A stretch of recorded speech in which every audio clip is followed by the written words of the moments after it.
Hey, and welcome back to another video. So what is the worst iPhone of all time? Is it the iPhone 5C, which a lot of people agree on is actually a pretty bad iPhone, which is described as being bland, not even close to compare to its running mate, which was the iPhone 5, and just an unappealing phone in general. Others would bring in the Motorola ROKR E1, which was the first phone to run iTunes, and say that it's technically the first quote-unquote iPhone and the worst iPhone of all time. However, in this video, we'll be discussing a phone that I think personally is the worst iPhone of all time as far as functionality and problems go, at least. And again, this is just my opinion and you're free to disagree in the comment section and start a discussion as well. So, this is my opinion on what the worst iPhone of all time is.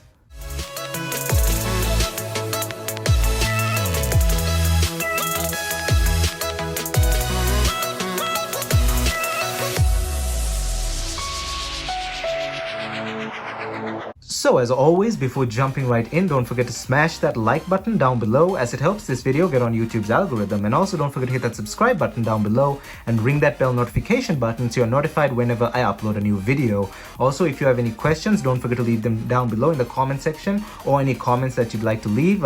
If you have any opinion on this video or you want to just start a discussion regarding the content of this video, don't forget to leave a comment down below. My social media is linked down in the description below, which includes Instagram, Discord, and Twitter. And now let's jump right into this video. So let us bring back the Motorola ROKR E1, for example. Now this thing, if you don't know much about it, it is technically the world's first iPhone, quote unquote, because it had iTunes functionality, but it isn't an iPhone. It's essentially a Motorola E3550 or something. I'll put it up here. A rebranded Motorola, that thing. And some people say it's the worst first iPhone. It's what it is. They call it the worst because it was quite a bad phone in its time. I like it personally, but it has its own flaws.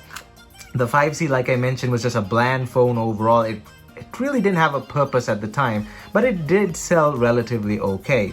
The iPhone 6 is another phone that usually people would say that is quite a bad iPhone because of the Bendgate thing. But then again, the iPhone 6 and 6 Plus, as you can see here, are the world's most selling smartphones. They sold in excess of 220 million units. And I had an iPhone 6 and I didn't really have that issue either. So it did have its issues, but as a whole, the phone did not have a plethora of annoying issues. It's either just one issue and the usual issues that a common product has, like at random, failure of a component, failure of, anything. That's just normal product life. Some phones will have certain issues here and there. It also goes for other products. But this iPhone that we're about to talk about has considerably repetitive issues with these components and parts of it basically that I'm going to talk about, and is also one of the most important iPhones of all time because it actually had a lot of firsts under its name. I recently did a video on it as well because it did not get iOS 16, and that pissed off a lot of people because they still use this phone. And it's kind of obvious which phone I'm talking about right now. It's the iPhone 7. Now hear me out. I know a lot of people like this phone, but hear me out. And as I mentioned earlier, the iPhone 7 is one of the most important iPhones of all time because it's the first water-resistant iPhone, is the first iPhone that ditched the headphone jack entirely, it's the first iPhone that ditched a physical clicking home button for a force touch home button, and it's the first quad-core iPhone as well. So a very important iPhone overall. Most of the issues that I'm going to mention, if you are very regular on this channel, you'll also already know these because I mentioned them in this video that I told you about earlier, it not getting the iOS 16 update, a lot of people getting pissed about it. But I explained why this phone did not get the iOS 16 update, and that has something to do, most probably, or at least one reason to do, with the fact that this phone had a very, very troubled history.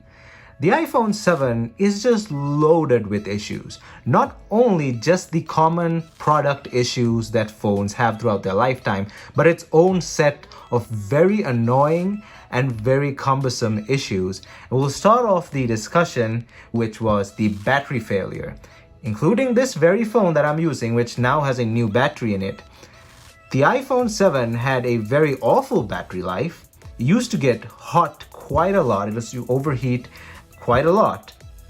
And the battery life on this thing was pretty bad upon release and even quite into its life cycle right until it was cancelled from sales.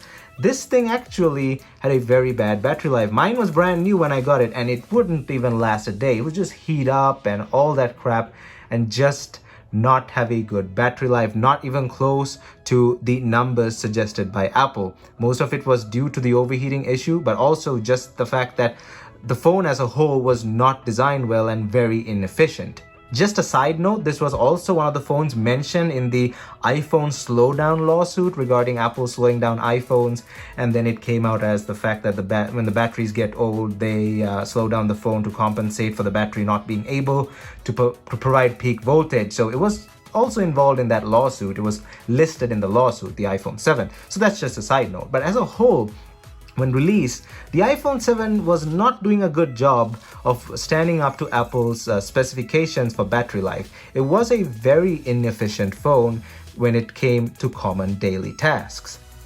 Now, this may be due to the A10 Fusion not being as efficient as Apple thought it would, or just general design issues on the board of the phone. I'm not going to go into all the technical engineering aspects of this in the interest of time. However, with the iOS 15 update, some of these battery issues were fixed, but if you hadn't changed your battery since the phone was released in 2016 and up to the iOS 15 release point, your battery life is still going to be bad relatively because the battery is old at that point. But if you had replaced your battery and you upgraded to iOS 15, it was generally going to be a bit better, because I remember on my iOS 15 on the iPhone 7 video, a lot of people were indeed happy with the battery boost that it got on iOS 15.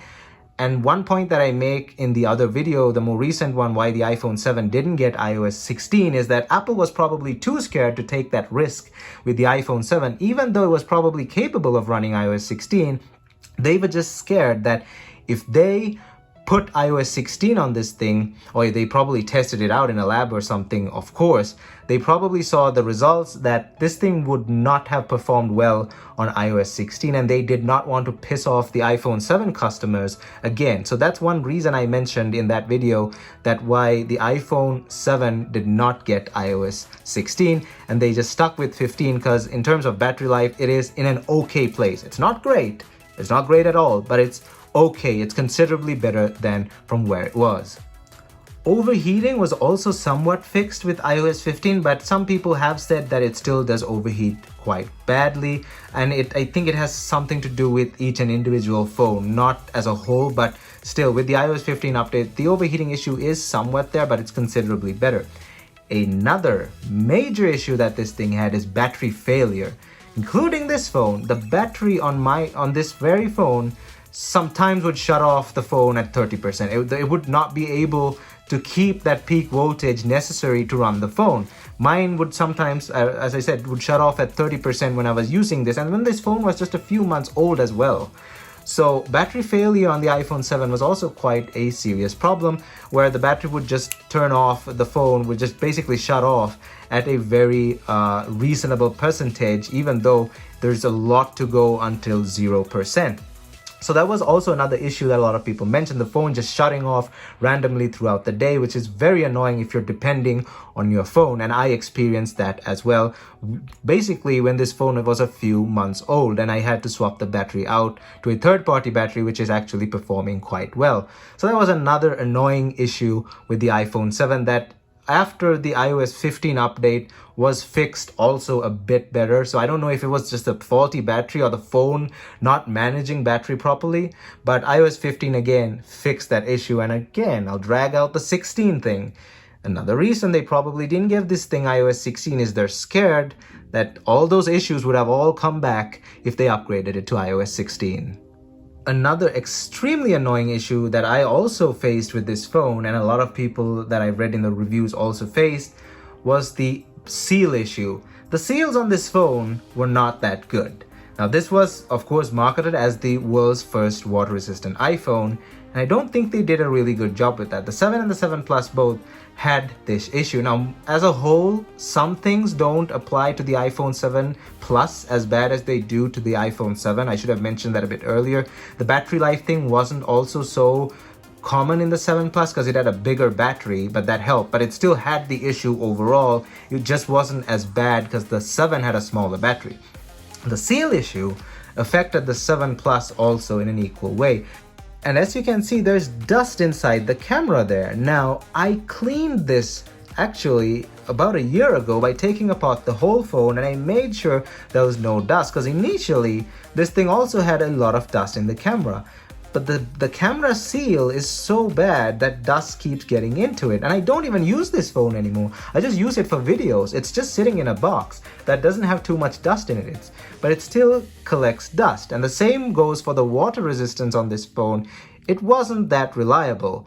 The water would still get into this phone, and of course Apple did not cover that in warranty. But still, if you market it as a water resistant phone, you might want to, work on those seals a bit better. But according to a lot of comments and reviews, the 7 also didn't live up to that, and it had issues with its seals and dust getting into the camera and water resistance in general. So being the first water resistant iPhone, it didn't do too well in that aspect, and it kind of pissed off a lot of people from what I can read in the comments. And as you can see, there's dust in that camera even though I cleaned it. So the seal on the camera there is pretty crap, and so was the seal around the display. Another less common but very annoying issue that affected some iPhones was the iPhone 7 no service issue. Now this thing was mainly a bit more common in China and Japan, as what I can tell, for certain models released in China and Japan, but some iPhones would not have service, and Apple offered a repair service as well. As you can see, iPhone 7 repair program for no service issues. It affected these models, the A1660, A1670 and A1779, and these phones actually had very bad reception due to this issue. That's another thing that I've seen a lot in comment sections, saying that the iPhone 7 had a very crap reception. Just because it doesn't affect everyone doesn't mean that it doesn't happen. Now, the iPhone 4 antenna gate issue, everyone knew about it because it affected a lot of iPhones. But with the iPhone 7, it's not that widespread. But still, it is something that needs to be talked about for those who were affected by it. And I can imagine just no service out of the blue is extremely annoying. So that's one of the more lesser known issues about the iPhone 7 is the no service issue. Let me know down in the comment section if you had an iPhone 7 with that annoying problem. Also, before even jumping to the major issue that was on this phone, the star of the show, this thing also had a few other minor issues, but then again, it all racks up. It had a hissing sound coming out of the speakers when you were playing heavy games or watching videos or doing something heavy on the phone. That's something that some people reported. App crashing, now that's subjective. It could be just the apps and stuff like that, but it was widespread back when this thing was just released. It also had an issue of the proximity sensor malfunctioning when you were on a call, is something that some people reported as well. And a few also reported that the all-new home button, the Force Touch home button, was not responding as expected and just stopped working as a whole as well. So those were some of the more minor issues on this phone, but this thing's issues racked up. But here is where the major stuff starts, and that's with the audio IC on the iPhone 7. The iPhone 7's audio IC issue was the worst thing to ever hit the iPhone 7. Mine does not have that issue for some reason, and I'm very surprised considering this had most of the other issues, but it's not affected by the audio IC issue. But a lot of people's iPhone 7s were affected by this issue. Online, it was known as loop disease, and some of the symptoms of this were the speaker button being grayed out during a call, no Skype, when you're on a Skype call, you can't hear the other person, and your microphone not recording anything, so the person on the other end cannot hear you. Just audio issues in general, the phone not being able to process audio because the audio IC failed, and this was a class action lawsuit, as you can see, according to Mac Rumors as of 2020. This was carried out in, I believe, was Northern California, this loop disease class action lawsuit, and it was essentially focused on the iPhone 7 and iPhone 7 Plus, and some of the points that they made were that the phone was not physically capable of protecting its internal parts, and it used to flex and bend to where the audio IC would kind of crack out of place, or just get desoldered by the overheating issue as a whole. This thing was a serious issue, and it plagued a lot of people to a point where, of course, a class action lawsuit was needed. And these issues used to come up somewhat conveniently, that like some people said, after warranty expired, so that people would have to actually pay for the issue to be fixed. And that lawsuit included a part where Apple would be forced to repair these things regardless if the phone is in or out of warranty. And I'm not sure currently what's the state of the lawsuit as of the time of this video in 2022.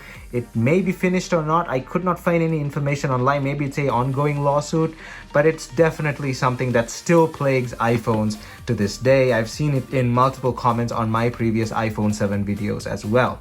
So with that, you can see that the iPhone 7 is loaded with a lot of problems, something which the iPhone 5C didn't really have. The 5C, as not appealing as it was, or just crappy when compared to the iPhone 5, was a decent phone. It turned on, it functioned. Sure, it was very unappealing, but it did not annoy its customers just like the iPhone 7 did. I'm pretty sure I'm going to have a list of other issues that other people faced with the iPhone 7 down in the comment section of this video. And if you honestly faced an unknown other issue that was persistent on your iPhone 7, please leave a comment down below and let me know, and let everyone else know as well. Again, I don't know exactly what's the situation with that lawsuit. If it's over, let me know down in the comment section, or if it's still going.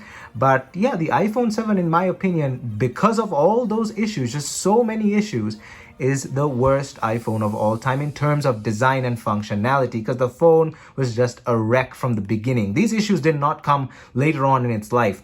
You could take this out of the box and it could have an audio IC issue within a week. So yeah, that's my take on the worst iPhone of all time. I'll definitely do a video ranking the best to worst iPhones of all time as well. And this will definitely be the last, so there's a bit of a spoiler. So yeah, it is what it is, and I hope you enjoyed this video. And if you honestly did, don't forget to smash that like button down below, as it helps this video get on YouTube's algorithm. And also don't forget to hit that subscribe button down below and ring that bell notification button so you're notified whenever I upload a new video. Thanks for watching, of course, and if you have any comments or questions, leave them down in the comment section. I'm pretty sure you're already writing comments to start discussions or just pointing out other issues you faced with the iPhone 7. My social media is linked down in the description below, which includes Instagram, Discord, and Twitter. Thumbs up, and I'll see you guys in my next video.